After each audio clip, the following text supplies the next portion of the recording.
नमस्कार साथियों, OP classes में आप सभी का एक बार पुनः स्वागत है।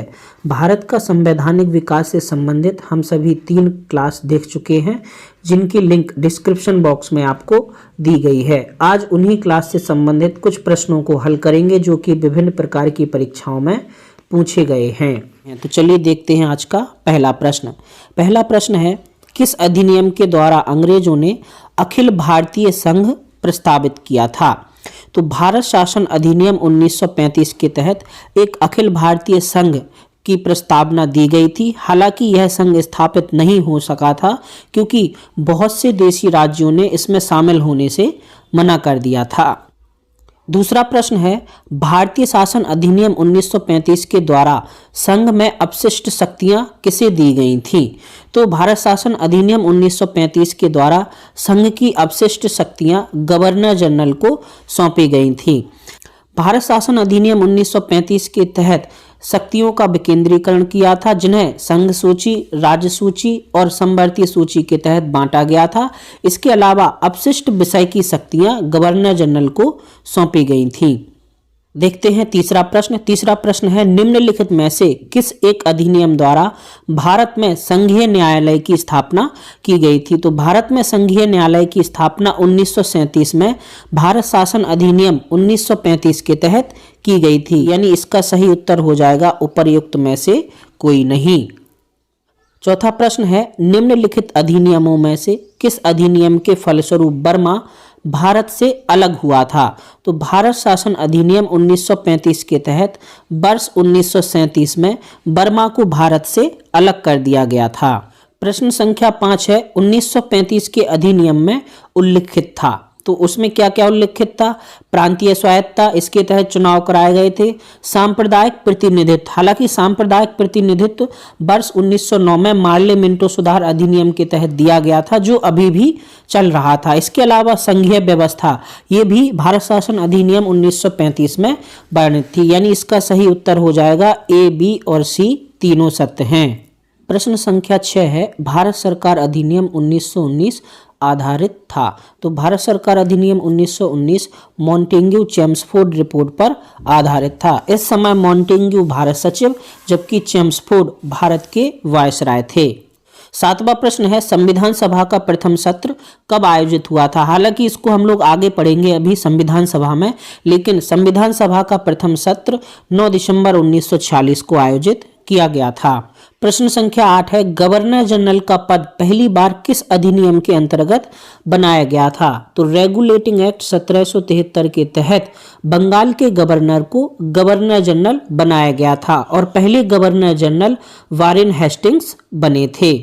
प्रश्न संख्या 9 है, बंगाल का गवर्नर जनरल भारत का गवर्नर जनरल कब बना था? तो वर्ष 1833 के चार्टर अधिनियम द्वारा बंगाल के गवर्नर जनरल को भारत का गवर्नर जनरल बनाया गया था और भारत के प्रथम governor general Lord William Bentinck चुने गए थे। प्रश्न संख्या 10 है, किस अधिनियम के द्वारा कलकत्ता में सुप्रीम कोर्ट की स्थापना की गई थी? तो रेगुलेटिंग एक्ट 1773 के द्वारा वर्ष 1774 में कलकत्ता में सुप्रीम कोर्ट की स्थापना की गई थी और इसके प्रथम मुख्य न्यायाधीश सर एलिजा इम्पे बनाए गए थे। 11वां प्रश्न है, मार्ले मिंटो सुधार 1909 का प्रमुख प्रावधान कौन सा नहीं है? तो विधान परिषदों के आकार में वृद्धि, ये 1909 के मार्ले मिंटो सुधार अधिनियम में था।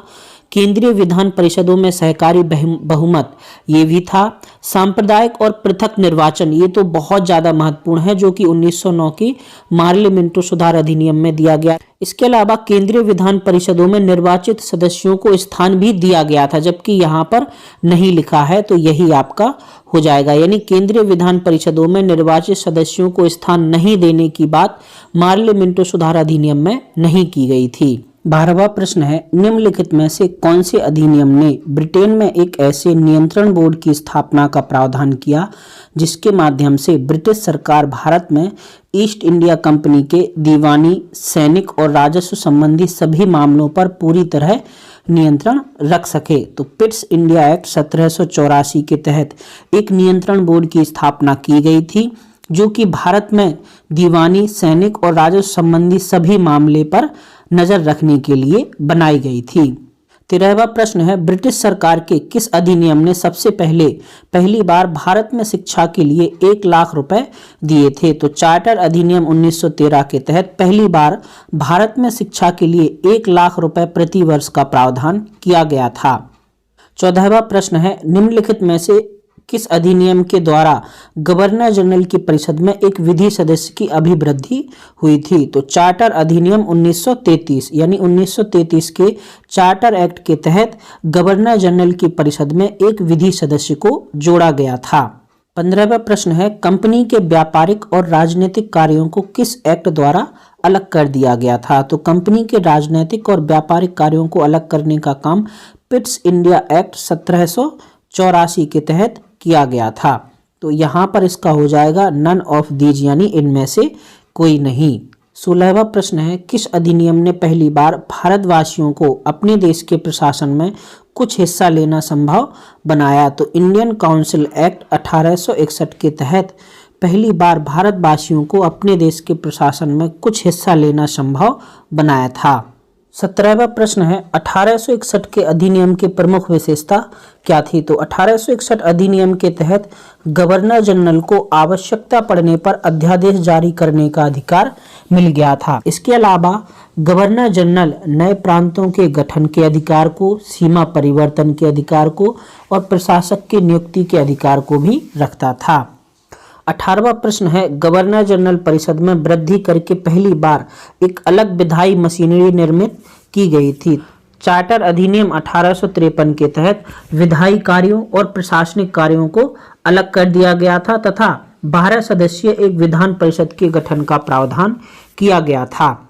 अगला प्रश्न है, निम्नलिखित में से किसे भारतीय स्वतंत्रताओं का अधिकार पत्र कहा जाता है? तो महारानी का जो घोषणा पत्र था जिसे 1 नवंबर 1858 को लॉर्ड कैनिंग ने पढ़ा था, उसे ही भारत का मैग्ना कार्टा या भारतीय स्वतंत्रताओं का अधिकार पत्र कहा जाता है। 20वां प्रश्न है, निम्नलिखित में से किस अधिनियम द्वारा भारत में प्रतिनिधि संस्थाएं प्रथम बार प्रारंभ हुई थी? तो भारत परिषद अधिनियम 1861 के तहत पहली बार प्रांतों में विधान परिषदों का निर्माण किया गया था। पहली बार जिन प्रांतों में विधान परिषद का निर्माण किया गया था उनमें बंगाल, पंजाब और उत्तर पश्चिम सीमा प्रांत शामिल थे। 21वां प्रश्न है, निम्नलिखित में से किस एक अधिनियम के अंतर्गत अंग्रेजों ने भारत में पहली बार सांप्रदायिक निर्वाचन मंडल प्रणाली का आरंभ किया? तो ये बहुत ज्यादा महत्वपूर्ण प्रश्न है और इसका सही उत्तर है भारत सरकार अधिनियम 1909, जिसे मार्ले मिंटो सुधार अधिनियम के नाम से जाना जाता है। इसी के तहत पहली बार सांप्रदायिक निर्वाचक मंडल प्रणाली शुरू की गई थी, जिसके तहत मुस्लिमों को सांप्रदायिक निर्वाचक मंडल प्रदान किया गया था। अगला प्रश्न है, भारत के लिए उच्चायुक्त पद का सृजन किया गया था? तो भारत के लिए उच्चायुक्त पद का सृजन वर्ष 1919 के अधिनियम के अंतर्गत किया गया था और इसके तहत भारत सचिव के कुछ कार्य उच्चायुक्त को सौंप दिए गए थे। अगला प्रश्न है, केंद्र में कौन सा एक्ट द्विसदनीय विधायिका लाया था? तो वर्ष 1919 के एक्ट के तहत केंद्र में द्विसदनात्मक व्यवस्था लागू की गई थी, जिसके तहत उच्च सदन को राज्य परिषद जबकि निम्न सदन को विधानसभा के नाम से जाना जाता था। 24वां प्रश्न है, मॉन्टेग्यू चेम्सफोर्ड प्रस्ताव 1919 की प्रमुख अनुशंसा क्या थी? तो मॉन्टेग्यू चेम्सफोर्ड 1919 के तहत प्रांतीय शासन पर जन सामान्य का सीमित नियंत्रण, ये इसका सही उत्तर होगा क्योंकि इसके अनुसार ही विशेष शर्तों के साथ कुछ व्यक्तियों को वोटिंग का अधिकार दिया गया था। इसके अलावा महिलाओं को भी मतदान का अधिकार दिया गया था, लेकिन वो भी सीमित था। अगला प्रश्न है, वर्ष 1919 के अधिनियम की प्रस्तावना में निम्न बातें थीं। प्रशासन में भारतीयों का संपर्क बढ़ाया जाए, ये भी सही है। स्वशासन की संस्थाओं का विकास किया जाएगा, ये भी सही है, यानी इसका सही उत्तर हो जाएगा ए और बी। अगला प्रश्न है, 20 अगस्त 1917 के सुधारों की घोषणा को जाना जाता है? तो वर्ष 1919 के अधिनियम को, जिसे मॉन्टेग्यू चेम्सफोर्ड सुधार अधिनियम के नाम से जाना जाता है, इसकी घोषणा 20 अगस्त 1917 को की गई थी। अगला प्रश्न है, निम्नलिखित में से कौन सा एक भारत शासन अधिनियम 1935 में स्वीकार किया हुआ महत्वपूर्ण और स्थायी अवयव नहीं है? तो देश के लिए लिखित संविधान यह भारत शासन अधिनियम 1935 के तहत नहीं लिया गया था, क्योंकि देश के लिए लिखित संविधान की बात पहली बार क्रिप्स मिशन में की गई थी। अगला प्रश्न है, गवर्नमेंट ऑफ इंडिया एक्ट 1935 को किसने दास्ता का नया अधिकार पत्र कहा था? तो पंडित जवाहरलाल नेहरू ने वर्ष 1935 के भारत शासन अधिनियम को दास्ता का एक नया अधिकार पत्र कहा था। अगले प्रश्न में कूट का मिलान करना है। भारत परिषद अधिनियम 1909 लॉर्ड मिंटो के समय आया था, यानी ए का हो जाएगा 3, तो इसका सही उत्तर हो जाएगा डी। इसके अलावा भारत शासन अधिनियम 1935 के तहत प्रांतीय स्वायत्तता बढ़ी थी। लखनऊ समझौता 1916 में हुआ था। भारत शासन अधिनियम 1919 के तहत द्विशासन पद्धति का आरंभ हुआ था।